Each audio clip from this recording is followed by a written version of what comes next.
So now we are recording the meeting. Let's see. Okay. So are there any questions regarding what we discussed yesterday?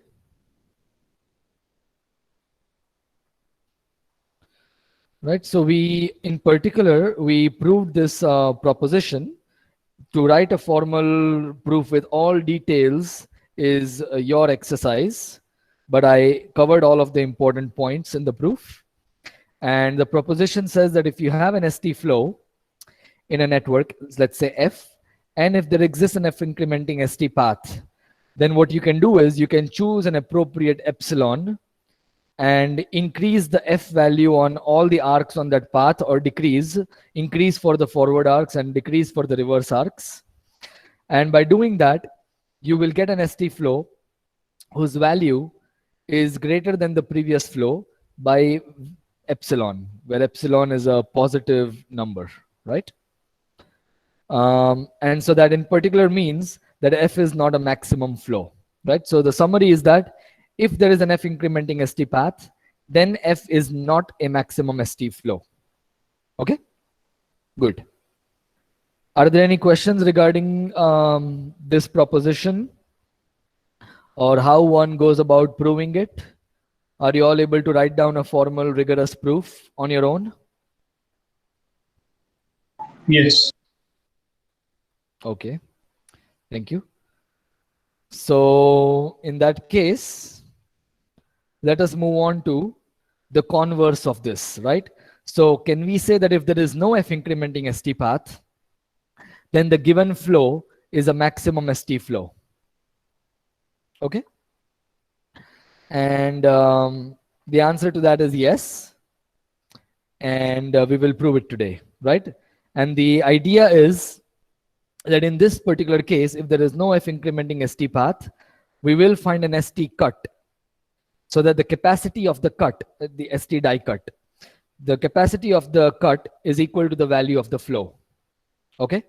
And that means that you cannot have a flow of greater value. And so the flow you have is a maximum ST flow. Okay. So how do we go about this? Let's see. All right. So what I want to do is I want to take the flow that we had yesterday and I want to copy it down. I should have probably done this before the lecture, but sorry, I couldn't. So let's, okay. So let me just draw the graph as we had.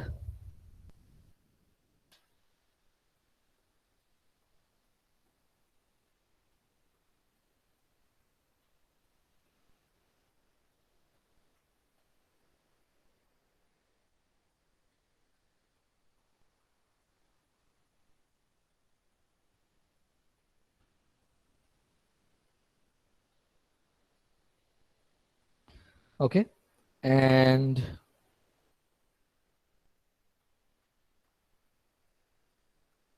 okay, so this is our network. I need to put the capacities. So let me do that. It's 1, 1, 1 here, 4 here, 1 and 1 here, 3 on both of these, 1 here and 4 here. Okay. And now let's put down the flow we had yesterday. So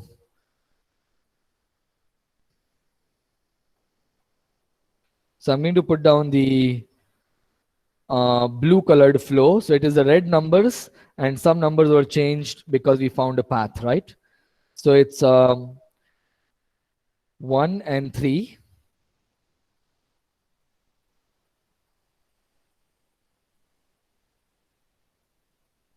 Can someone dictate to me?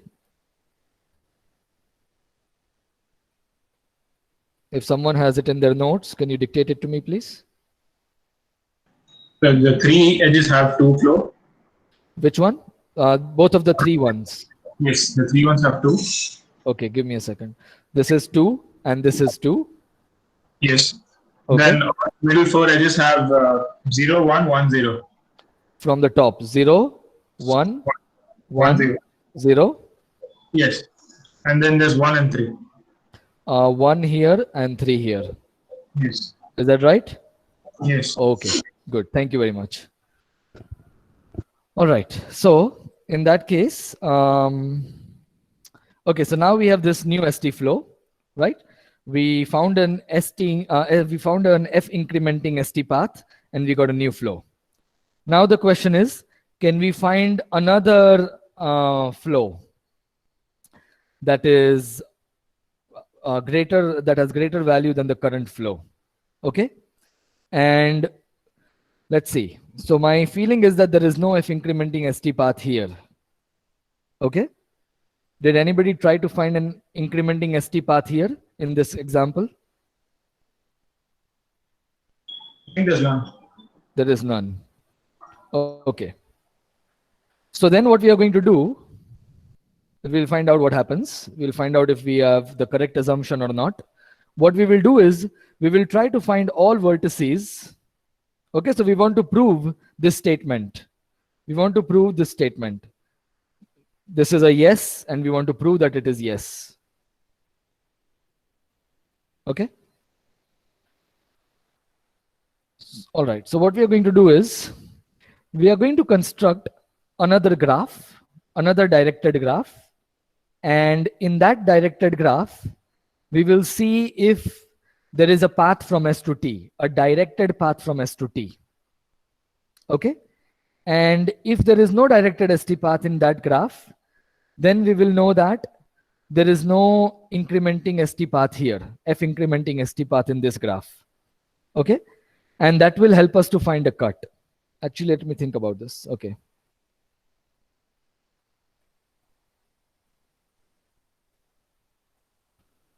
Okay. In fact, I'm going to change this strategy slightly.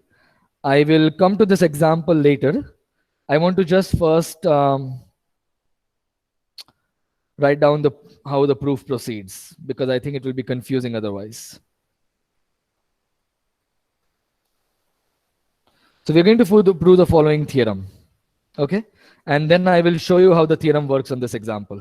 So I've left some space here. So let F denote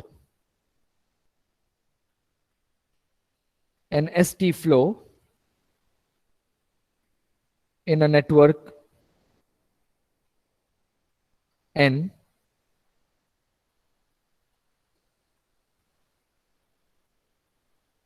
okay, if there is no F incrementing ST path, then I'm going to write some stuff here. But the main consequence, the important consequence that I can state immediately is that F is a maximum ST flow. Okay, so this is not a complete theorem statement. I'm going to add more things to it. Okay, so what is this part here?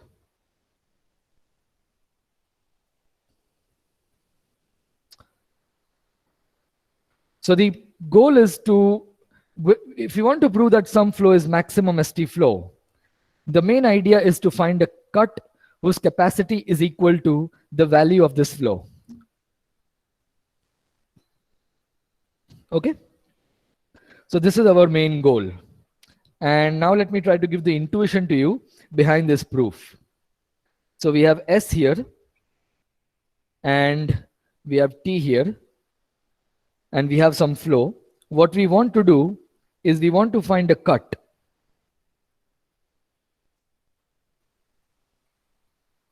Okay, so to prove this theorem, I think I will write down a rigorous proof in this particular case. To prove the theorem, our goal is to find an ST die cut K, which is partial plus of X, right? So this means that S belongs to X such that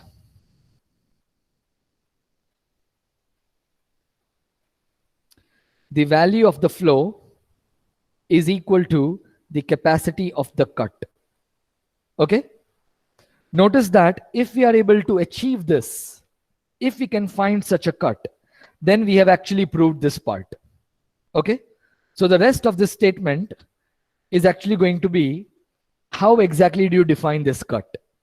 Okay, that is what I want to fill in to the statement of the theorem. Okay? Is the idea clear where we are going?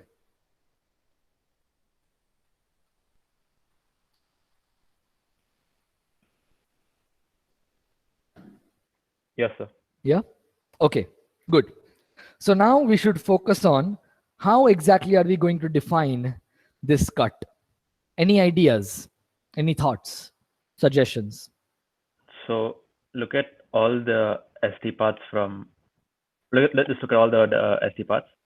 So since none of them is a incrementing path, then there exists one edge on each path, which is either a zero flow back edge or a full capacity forward edge. So now pick one such edge from every path, such that from each path you picked only one edge. Now that forms a cut because you pick an edge from every path. Right. And since the forward edges are fully filled and the backward edges are zero, that's the capacity of the cut will also equal to its flow. That's right. That is right. Okay. Okay. Right. So the intuition is completely correct. You want to find, the main point you're making is that an ST die cut has to meet every single ST die path, right? And so that is the way you are trying to define your ST die cut. Okay. So let us carry for this intuition further. I want to try to get the more refined idea. So you are on the right track. Let us try to make this more refined. So we know that there is no ST, we know that there is no F incrementing ST die path, right? So what we will try to do is we will try to go from S to as far as we can. We will not be able to get to T, right? Do you agree that? If we want to find an F incrementing path starting from S, we will not be able to reach T because that is the hypothesis. There is no F incrementing ST path. But we might be able to reach some other vertices. Do you agree? Yeah. So what we will do is we will try to reach as many vertices as we can, and that will be our cut. That is the point where we will say that this is the set X and everything else is X complement. Okay? So that brings us to a new definition, a slight variation on a previous definition. So let's go back. We defined here what is an F incrementing ST path. Okay, does everybody remember this definition? It is a path from S to T, not a directed path. Okay, I think I had a drawing somewhere. Let me see. Something like this. It is a path from S to T, not necessarily a directed path, such that on all the forward arcs, the flow is less than the capacity, and all the reverse arcs, the flow is greater than 0. Okay? And the path goes from S to T. Now we are going to define an SU path. Okay? I'm going to define an SU path. It is the same thing. It does not end at T, it ends at U. Okay, so now I can also define an SU path with the same conditions, right? So instead of ending at T, it will end at some vertex U. Is it clear what this means?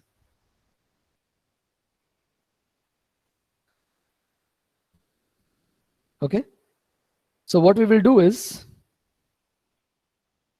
we will define the set X as the set U of vertices such that there exists an F incrementing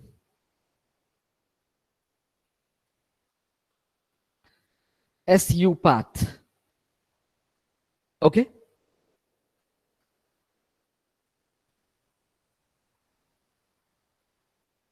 In our network, right? Good.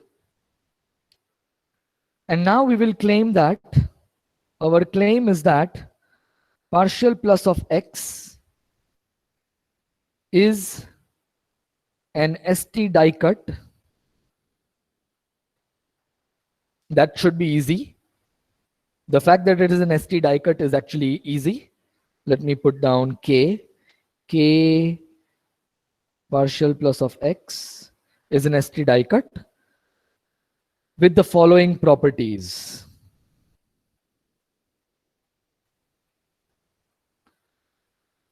Can someone tell me what are the properties? Actually, Samuel already mentioned them, but can someone else remind me what these properties are? What do you want all the arcs in this die cut? What do you want these arcs to satisfy? And by die cut, I'm referring to not only partial plus of x, I'm also referring to partial minus of x. Forward edges must be at full capacity and backward edges must have zero capacity. Exactly. All Zero. forward edges, sorry, backward edges must be at Zero flow. Sorry. zero flow, right? Zero flow. For all forward arcs,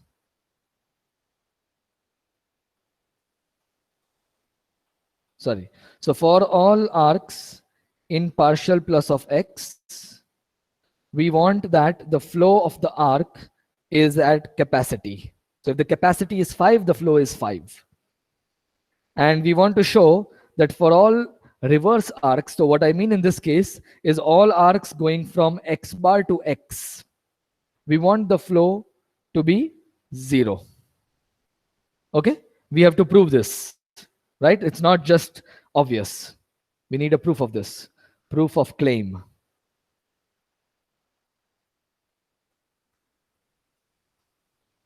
Okay, supposing we can prove this claim. Okay, so I will write down the proof in a few seconds. Maybe I need a little bit more space.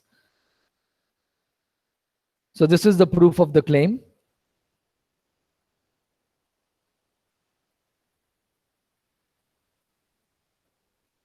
Okay.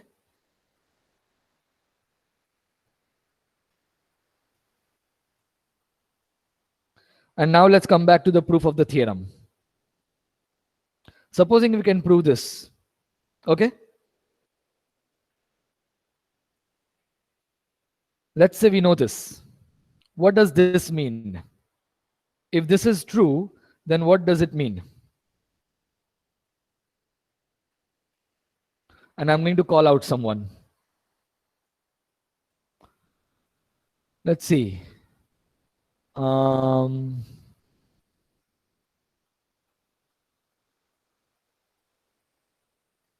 Amit Saxena, are you there?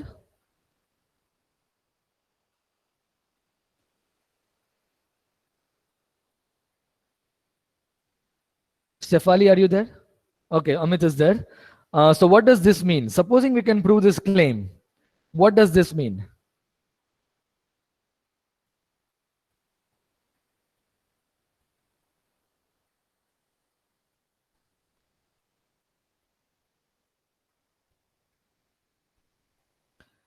F is a max flow.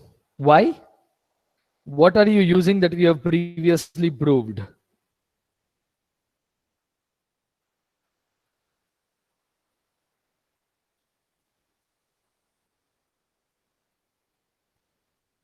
What are you using?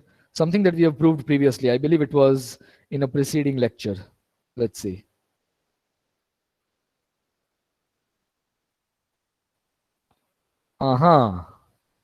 Let us look at this. Supposing we have an ST flow and an ST die cut. We know that the flow value has to be less than or equal to the capacity of the cut, right? But remember, we also proved that equality holds if and only if each arc in partial plus of x is at full capacity and each the flow, the F value is equal to the capacity, and for each arc in partial minus of x, the flow is equal to 0, right? So what we have found is we have found a flow and a cut whose value and capacity respectively are equal. And that means that this is a maximum flow. Okay. So this is by theorem in previous lecture, whatever.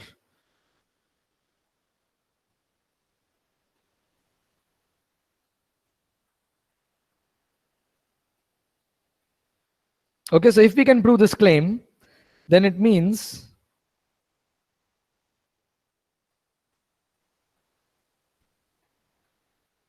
by theorem on, I think it was 12th October, F is a max flow and K is a min cut, right? I mean ST flow and I mean ST die cut. Okay? And this is exactly what we wanted to prove. We found a maximum ST flow. This is what we wanted to prove. And we also found a cut that is a min ST die cut. Okay? And the part I wanted to write here is now clear. Then K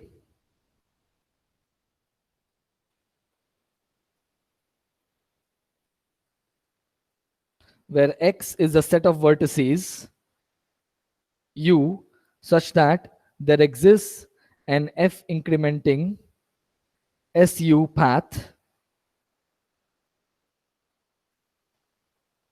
So this is the definition of K, is an ST die cut whose capacity is equal to the value of the flow. And this implies that F is a maximum ST flow and K is a minimum ST die cut. Is it clear what we have done so far?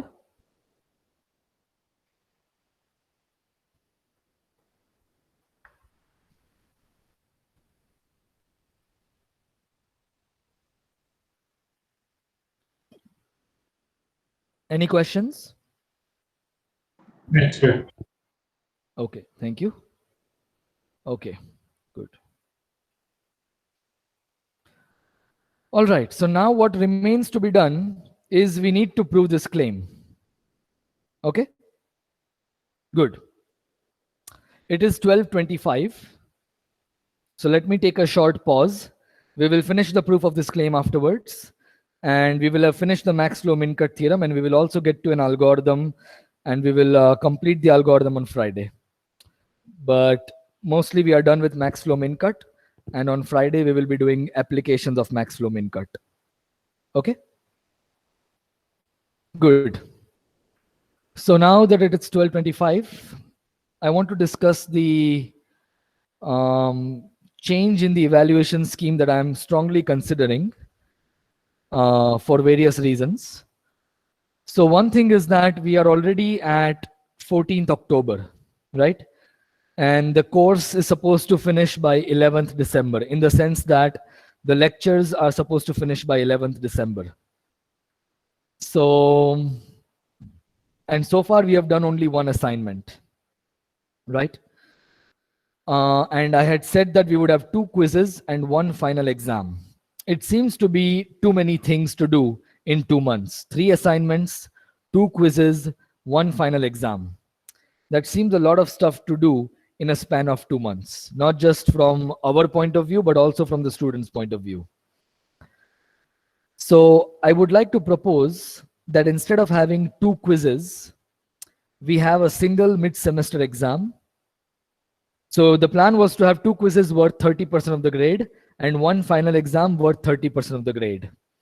I would like to propose that we switch to 1 midterm exam, a mid-semester exam, worth 30% of the grade, and everything else remains the same. We will have no quizzes, and the quizzes will just be promoted to a single mid-semester exam, which will be covering the first 3 modules: connectivity, planarity, flows, and applications of flows and cuts, right? So it might also cover a small part of bipartite matching, because that is also an application of max flow min cut, but that's not an important detail, right? We will focus on the first 3 modules for the mid-semester exam.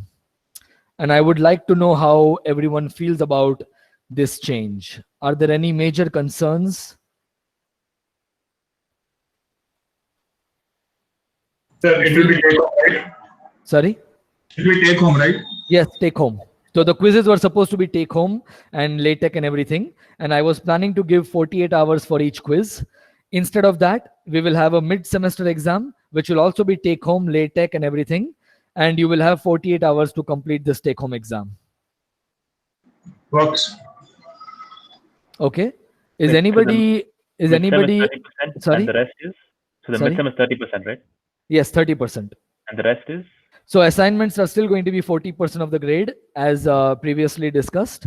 And the final exam will also be 30% of the grade. Right? So nothing has really changed. Instead of 2 quizzes being worth 30%, there will be 1 mid-sem exam worth 30%. Right?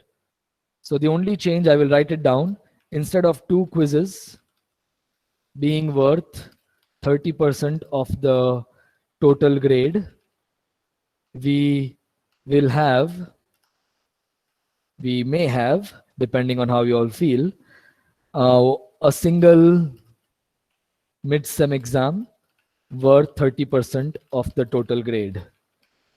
No other changes proposed.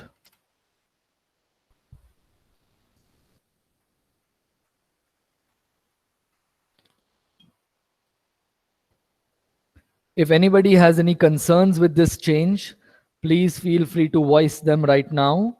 If you don't feel comfortable voicing them right now, then send me an email by midnight today. Okay?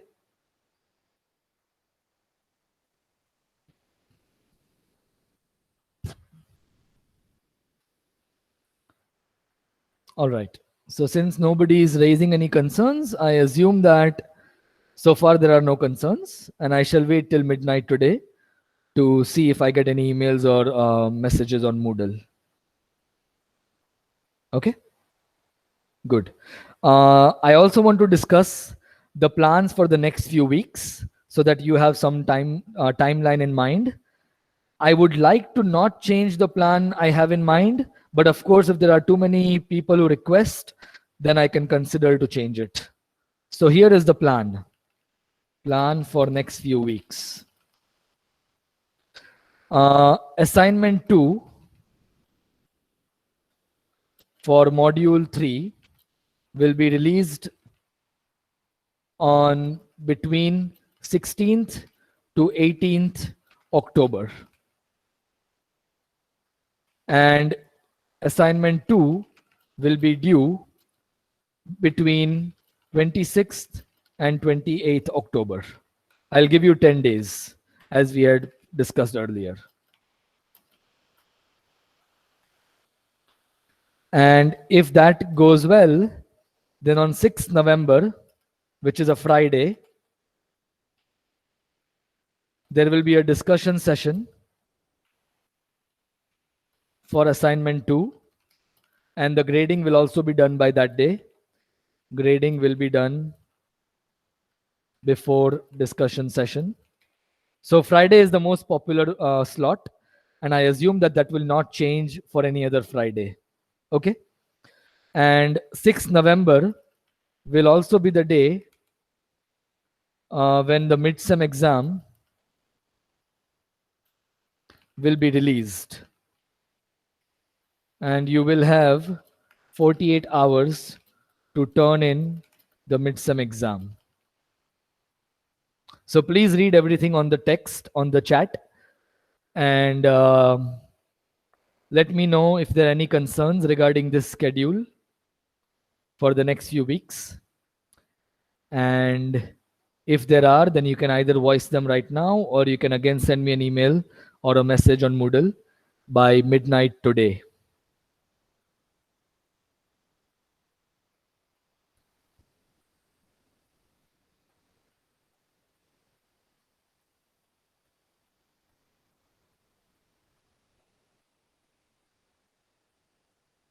Okay? Any concerns so far?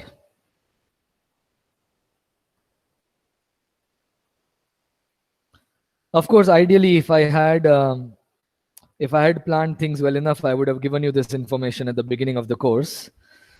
But unfortunately, I'm teaching after a span of 3 years, so I've lost touch with some logistical aspects. So I apologize for not giving you all the details in advance.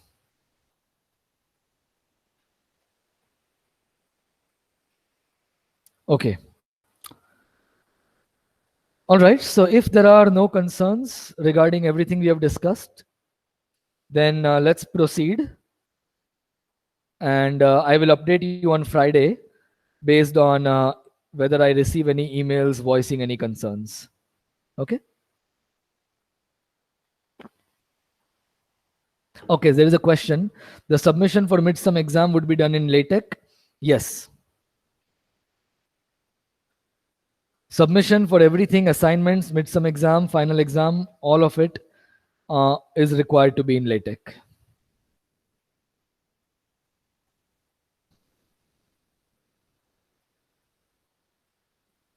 Okay. Good. All right. Also, midsum exam and final exam, there will be no collaboration allowed, which was also made clear in the outline of the course. Collaboration is only for assignments. Okay. So please make use of that facility if you would like to, because on the exams, there will be no collaboration allowed. How many assignments in total? I was originally planning to have 4 or 5. Now it is going to be 4, almost surely.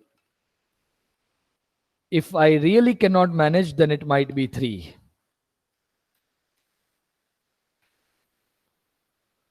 But we will try to have 4. Okay. Will 48 hours suffice for the midsem exam, as is the double weightage of the quizzes? How many people think that 48 hours is really less? Depends on the paper, no, sir? Right. I would say that it should be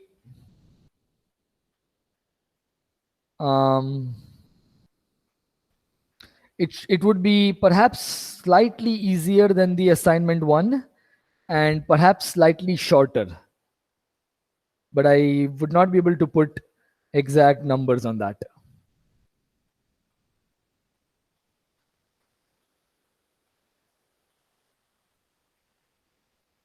Okay.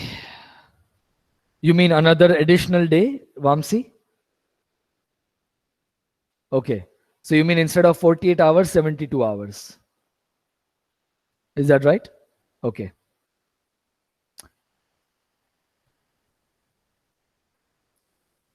Okay. I am willing to make it 72 hours for midsem exam. I already was considering this, but no more. Any further concerns? Is 72 hours too little? I don't think I want to make it any more. So, is that okay? Okay. Just a little thing regarding the deadline that you keep, sir. Instead of 8 p.m., can you keep it at 12 in the night? Midnight. 12 Yeah, yeah. midnight. Yeah. 8 to 12 are productive hours for some of us. So, Well, my only concern with that is Tuesday there is a lecture at 8 a.m. And if I put a deadline on Monday at midnight, I am essentially asking you to not sleep enough. we anyway don't sleep enough. So if it is not a Monday, I will consider it. But if it is a Monday, then I don't think I will do it. Oh. Okay. So I will take this into account. If any due date is not on a Monday, then I will try to make it midnight. But if it is Monday, then it won't be the case. Okay. Yeah, Harshit says 11 p.m. I'll try to make it 10 p.m. Okay. So Monday, I'll make it 10 p.m. And any other day will be 8 p.m. Okay. I don't want to encourage lack of sleep. Okay. Good. So, okay, any other things we should discuss? All right. So all of this is on recording. So anyone who is missing the lecture can go through this discussion. All right. So let's get back to what we were trying to prove. Right. So we are trying to prove this theorem, and we have completed the proof essentially by showing that you can define a cut, an ST die cut, and that ST die cut will have capacity equal to the value of the flow. And in order to finish the proof, we just need to now finish the proof of this claim, right? Because if this claim is true, then by a previous theorem, value of the flow is equal to the capacity of the cut. And therefore, F is a maximum flow and K is a minimum cut. Okay? So this is the first thing and this is the second thing. Okay? Good. So now we just need to prove this claim. Okay? So first of all, can anyone tell me why this is an ST die cut? Look at the definition. Can anyone tell me why this is an ST die cut? Why S belongs to X and T belongs to X bar? Since the flow does not have an F incrementing ST path, T cannot be a part of X. Right. So this And- part, Yeah. yeah, and S is trivially a part of X. S is trivially a part of X, right? Because SU path, well, the vertex S itself is a path from S to S, okay? This may come as a shock to some of you if you are thinking that a path has to have at least one edge. That is not true. A path can have a single vertex. And so this is a path from S to S, which is F incrementing trivially, okay? So this is trivial. And for T to not be in X bar, we are using the hypothesis. The hypothesis is that there is no F incrementing ST path. Okay? And that means that T cannot be in this set. Okay? This is by hypothesis. Good? Okay. So we have found a cut which is an ST die cut. Okay? And now we need to prove the second part, the more important part, which is that this cut satisfies these two properties. Okay? And I will prove one of them for you, and the second one is completely similar to the first one, and that you will do as an exercise. Okay? So let us prove part 1, and part 2 is exercise. Analogous to 1. Okay, so how do we prove this? We have an ST die cut.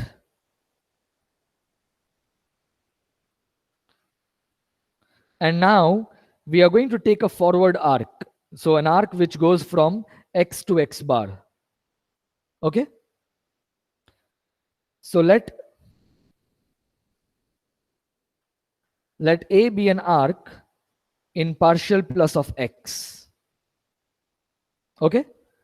How will you prove that the flow is equal to the capacity? Let me see. Stefali, are you there?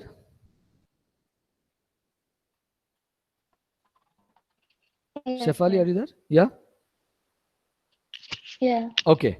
So let us see how can we prove this statement.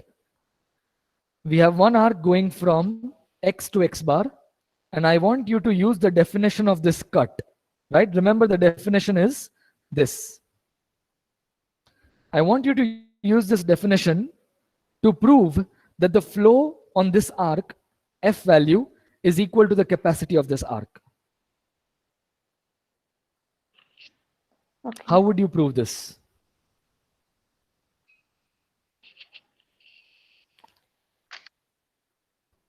Let me show you the definition again.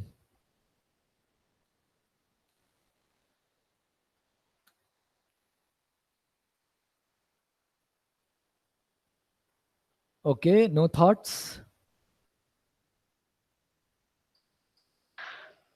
Thinking Okay, about that. yes, that's fine. Take your time.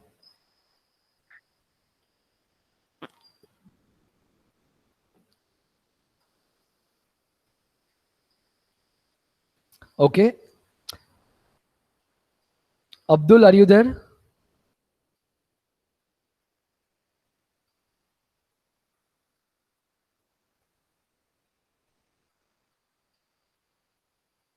Ravi, Kiran, are you there?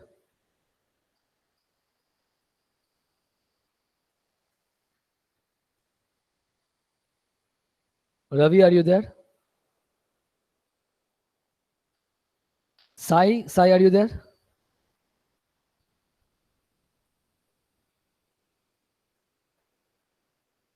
All right. Since no one has any idea, let's open it to everyone. Does anybody have any idea how we prove this statement? Yes, sir. Okay.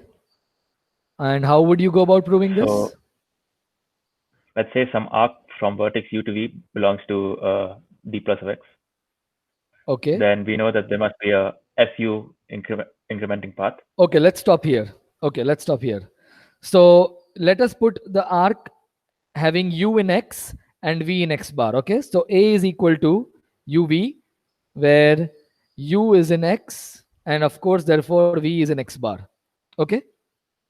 So now what does this mean? Shefali, what does it mean for you to be in this set?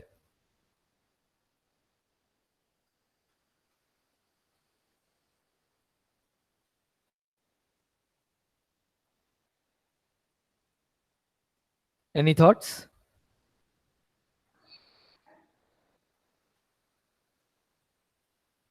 What does it mean for you to be in this set? Why is it in this set?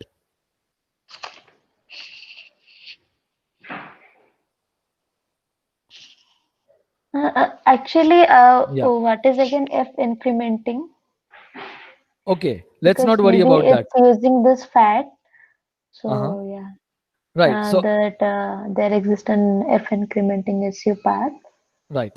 So F incrementing means, just to remind you, if this is a path from S to U, okay? So it is the path in the undirected graph, okay? So the directions could be in any way.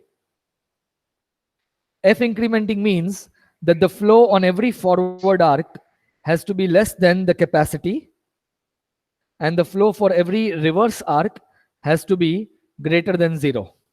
Okay? Yes, yes. So this is an F incrementing SU path. This is an F incrementing SU path. Yeah. So, okay, Yes, yes. good. So now what does it mean for this vertex to be in the set X? Look at this definition. This is a set of all vertices U such that there is an F incrementing SU path. You agree? Yes. Okay. So there is an F incrementing SU path from S to U, right? It's an SU path, P. So this implies that there exists an F incrementing SU path, right? Say P. Now what can we do now?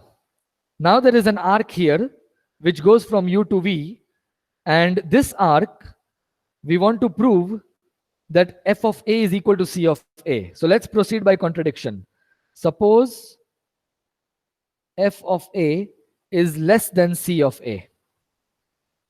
Okay? What is the problem now? Do you see a problem? Do you see how we can get a contradiction from here?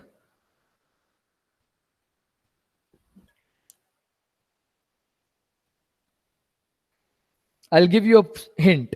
Make this path longer. How can you make this path longer?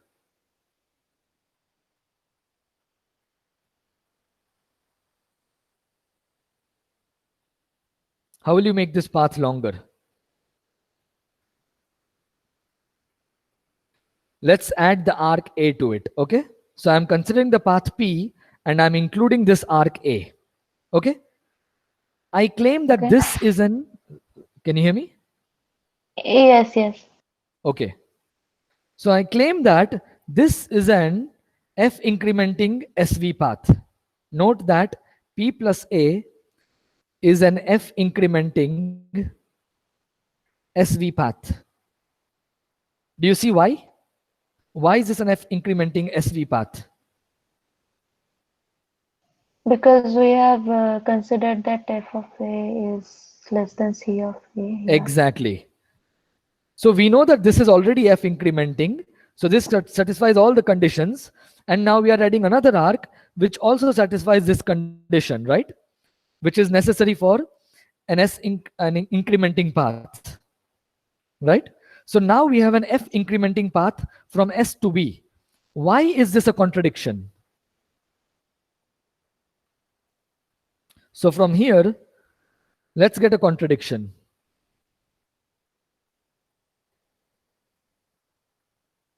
What is the contradiction? Can anyone tell me what the contradiction is? Since V is not an X, there should not be an SV incrementing. Exactly. The point is V is an X bar. But if there is an F incrementing SV path, then by the definition of this set, V should be in this set, right? So the contradiction is that V is in the set X bar. If there is a path like this, then V should be in X. Okay? Is it clear what we just did?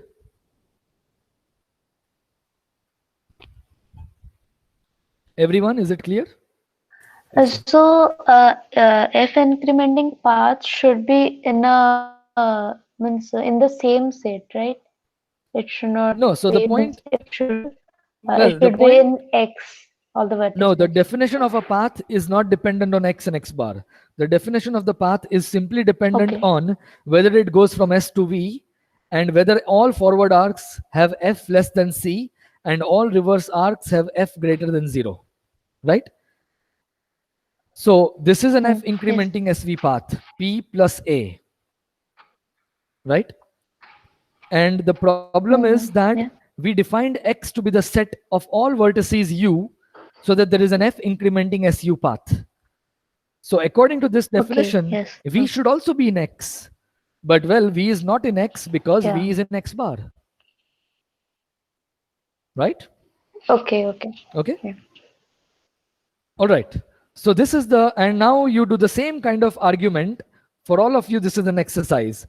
Consider a reverse arc whose flow value is greater than 0 for contradiction. Okay? And then you proceed on the same lines and you will get a contradiction. Okay? So this is an exercise. So what we have proved is that all the forward arcs have flow equal to capacity and all the reverse arcs have flow 0, F0, right?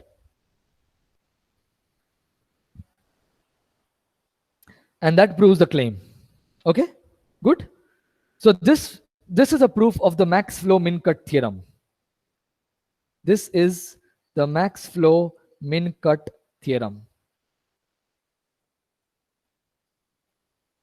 Actually, the theorem is simpler. This is the corollary.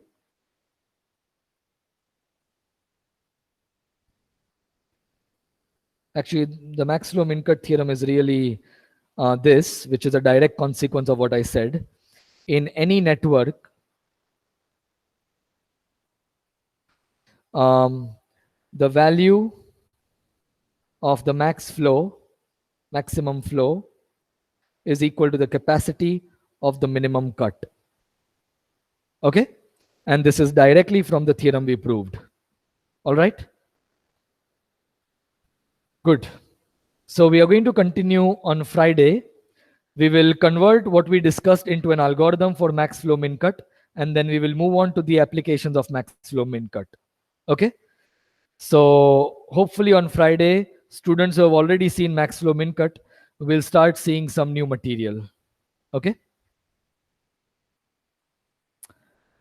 Okay, so the lecture is officially over and I'm here for another 10-15 minutes if there are any questions or discussions.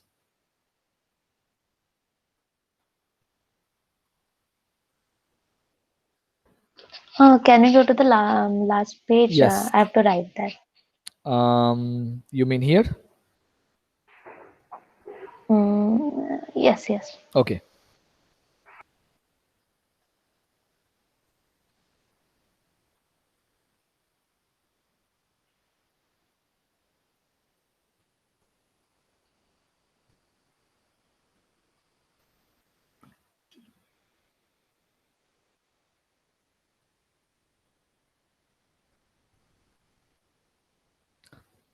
Anything that's not clear?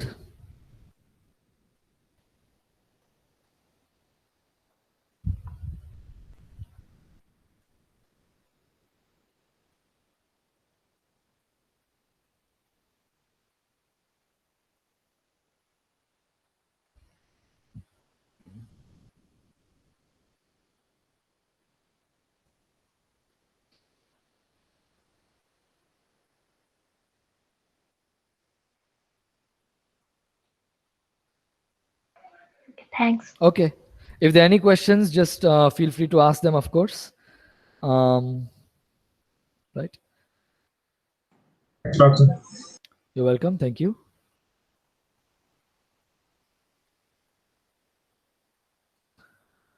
Pranav Ramakrishnan, are you there? Okay, you left. Ravi Kiran, are you there?